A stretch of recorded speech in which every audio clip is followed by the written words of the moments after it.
Assalamualaikum warahmatullahi wabarakatuh. Perkenalkan, nama saya Kiki Muhammad Airas. Ya, di sini saya akan membahas tentang analisa laporan keuangan. Ya, nah di dalam analisa laporan keuangan mempunyai definisi, yaitu suatu kegiatan menganalisa laporan keuangan menggunakan konsep dan standar akuntansi keuangan. Nah, keakuratan dan pencegahan kesalahan penafsiran terhadap informasi keuangan di dalam analisis, ya. Laporan keuangan dilakukan dengan menggunakan sifat dan konsep akuntansi keuangan selama proses analisa. Nah, di dalam analisa laporan keuangan mencakup analisa prospektif, ya. Nah, mari kita bahas untuk analisa prospektif tersebut, ya. Nah, di dalam analisis prospektif adanya efek atau investasi dalam perusahaan menyebabkan perusahaan memerlukan adanya cara yang tepat dalam penilaian kelayakan rencana-rencana secara strategis, ya. Dalam penilaian efek dan ketepatan rencana strategis perusahaan. Nah, diperlukan adanya analisis prospektif, ya. Nah, di dalam analisis ini diperlukan dalam menentukan keputusan baik bagi investasi, pemegang saham maupun pinjaman. Bab ini ya memberikan perhatian khusus proses proyeksi penilaian laba dan penggerak nilai. Yaitu adalah dilatar belakangi oleh analisis prospektif, ya. Lalu selanjutnya di dalam analisis prospektif mempunyai arti atau definisi, yaitu langkah akhir dalam proses analisis laporan keuangan. Analisis ini dapat dilakukan hanya setelah laporan keuangan historis disesuaikan untuk mencerminkan kinerja ekonomis perusahaan secara akurat. Analisis prospektif berguna untuk menguji ketepatan rencana strategis perusahaan, ya. Untuk itu perlu dianalisis apakah perusahaan yang menghasilkan arus kas operasi yang cukup untuk mendanai pertumbuhan yang diharapkan, atau apakah perusahaan memerlukan pendanaan utang atau ekuitas di masa depan, ya. Perlu dianalisis juga apakah rencana strategis ini akan menghasilkan manfaat seperti yang diramalkan oleh manajemen suatu perusahaan. Dengan demikian, analisis prospektif berguna bagi kreditor untuk menilai kemampuan perusahaan untuk memenuhi kewajibannya. Analisis prospektif meliputi perkiraan laporan posisi keuangan, laporan laba, rugi, dan laporan arus kas, ya. Nah, di dalam analisis prospektif mempunyai tujuan dan manfaat.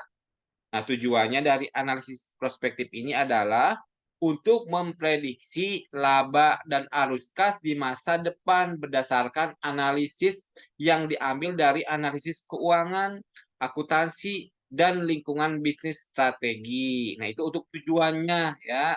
Lalu di sini juga ada manfaat di dalam analisis prospektif. Manfaatnya itu untuk memberikan baik bagi investor maupun kreditor. Bagi investor, analisis prospektif merupakan salah satu basis yang dapat digunakan untuk melakukan penilaian atau valuasi atau saham perusahaan.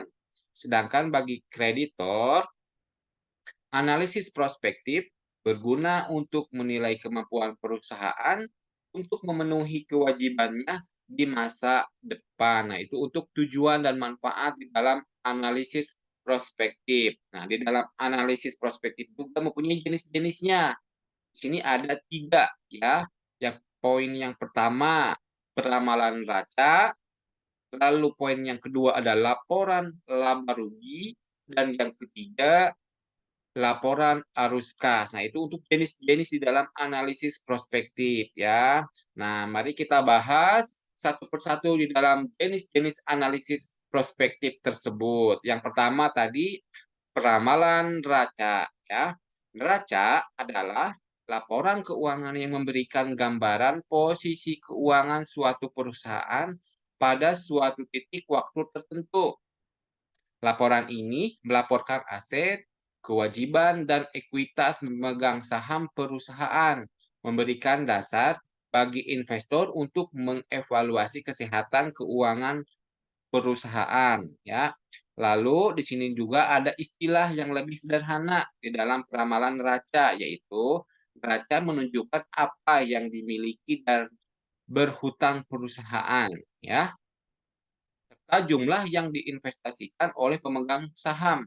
Nah, ini sering digunakan bersama dengan laporan keuangan lainnya untuk melakukan analisis fundamental dan menghitung rasio keuangan. Itu untuk peramaran neraca, ya. Dan neraca juga dapat dibuat secara otomatis oleh perangkat lunak pembukuan dan sangat penting untuk memastikan keakuran neraca. Neraca yang tidak akurat dapat salah menggambarkan posisi keuangan perusahaan dan menimbulkan masalah serius. Ketidakakuratan dapat menimbulkan kebingungan dan menyebabkan keputusan keuangan yang salah arah. Nah, untuk menghindari hal ini, perusahaan harus meninjau neraca secara berkala, memverifikasi keakuratan data, dan melakukan koreksi jika diperlukan. Ya, dengan melakukan hal ini, nah kita dapat mengandalkan data untuk memberikan gambaran akurat tentang kesehatan keuangan mereka dan membuat keputusan yang tepat. Ya, nah itu untuk neraca. Lalu selanjutnya ada laporan laba rugi, ya. Ini poin yang kedua, ya. Nah, laporan laba rugi adalah salah satu laporan keuangan yang dapat membantu perusahaan menilai profitabilitas tersebut, ya. Selain neraca dan laporan arus kas, laporan laba rugi juga berperan penting untuk melihat keadaan finansial perusahaan dalam suatu periode tertentu. Nah, laporan laba rugi adalah laporan keuangan yang berfokus untuk menunjukkan pendapatan dan pengeluaran perusahaan selama periode tertentu. Dalam financial reporting, laporan laba rugi juga dikenal sebagai income statement atau profit dan loss statement, ya. Lalu laporan keuangan ini dapat menunjukkan insight penting yang menggambarkan operasional perusahaan, efisiensi manajemen dan sektor bisnis yang performanya masih kurang, ya, di dalam laporan laba rugi. Lalu di dalam komponen laba rugi juga ada komponen dalam laporan laba rugi. Nah, di sini ada 4 poin elemen utama dalam income statement, yaitu ada revenue atau pendapatan, ada ekspensi atau biaya, ada gains atau keuntungan, dan ada loss atau kerugian, yaitu untuk 4 elemen di dalam income statement. Nah, di dalam manfaat laporan laba rugi ada mengevaluasi pendapatan dan pengeluaran perusahaan, ya. Lalu manfaat selanjutnya mengevaluasi biaya yang dikeluarkan dan merencanakan investasi ke depannya. Lalu manfaat yang terakhir mengambil keputusan keputusan bisnis di masa yang akan datang atau di masa mendatang, ya. Lalu di sini juga ada contoh laporan laba rugi. Nah, terdapat dua jenis income statement yang biasa digunakan untuk perusahaan, yaitu single step income statement dan multi step income statement, ya. Berikut penjelasan singkat dan contohnya, ya. Satu, single step income statement. Nah, single step income statement adalah laporan yang paling sederhana karena kalkulasinya yang tidak terlalu rumit. Pelaporan yang sederhana ini memiliki kelebihan, di antaranya adalah akuntan tidak perlu membuat laporan keuangan yang terlalu mendetail, ya. Lalu investor dapat memahami laporan dengan mudah. Selain itu, pemegang saham juga terbantu karena mereka hanya perlu berfokus pada laba bersih untuk mendapatkan gambaran keseluruhan kegiatan perusahaan, ya. Lalu secara sederhana hitungannya menggunakan formula ya, ada rumusnya yaitu net income sama dengan revenue ditambah gains dan dikurangin expense plus loss ya. Nah, itu untuk formula di dalam rumus di dalam single step income statement. Nah, yang kedua ya ada multi step income statement. Nah, ini kebalikannya dari sebelumnya ya. Multi step income statement memiliki kalkulasi yang cukup kompleks ya bagi perusahaan yang skalanya sudah luas. Mereka pasti memiliki berbagai jenis produk dan kemitraan dengan beberapa partner bisnisnya. Maka dari itu, biaya dan pendapatan yang mereka dapatkan juga pasti ada banyak jenisnya dan biasanya memiliki regulasi pelaporan yang berbeda. Nah, itu contoh laporan di dalam raba dan rugi. Nah, lalu selanjutnya yaitu poin yang ketiga yaitu tentang laporan arus kas ya. Nah, di dalam laporan arus kas mempunyai definisi yaitu bagian dari laporan keuangan suatu perusahaan yang dihasilkan pada suatu periode akuntansi yang menunjukkan aliran masuk dan keluar uang perusahaan. Ya, dalam arti sempit, laporan arus kas artinya sebuah laporan keuangan yang menyajikan arus kas masuk dan kas keluar dari sebuah perusahaan. Ya, lalu laporan arus kas menyajikan informasi kas sehubungan dengan aktivitas operasi, pendanaan, dan transitoris yang menggambarkan saldo awal, ya, penerimaan, pengeluaran, dan saldo akhir kas selama periode tertentu, yaitu di dalam laporan arus kas di dalam definisinya. Nah, sini juga ada 3 komponen penting di dalam laporan arus kas ya. Nah, yang poin yang pertama arus kas kegiatan operasional. Komponen ini bisa dikatakan merupakan hal yang paling penting atau paling utama dalam cash flow.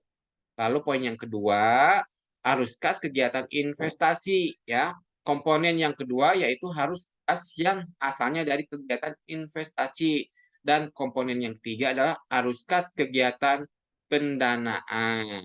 Nah, di dalam analisa keuangan atau analisis prospektif mempunyai kesimpulan, yaitu merupakan langkah akhir dalam proses analisis laporan keuangan. Nah, analisis ini dapat dilakukan hanya setelah laporan keuangan historis disesuaikan untuk mencerminkan kinerja ekonomis perusahaan secara akurat. Ya, analisis prospektif meliputi peramalan posisi keuangan atau neraca, laporan laba rugi, dan laporan arus kas. Nah, analisis prospektif merupakan inti dari penilaian efek analisis prospektif juga berguna untuk menguji ketepatan rencana strategis perusahaan dan berguna bagi kreditor untuk menilai kemampuan perusahaan untuk memenuhi kewajibannya ya. Cukup sekian pembahasan dari saya tentang analisa laporan keuangan. Yang lebih detail lagi membahas tentang analisis prospektif. Ya, apabila ada kesalahan mohon dimaafkan. Sekian dari saya. Wassalamualaikum warahmatullahi wabarakatuh.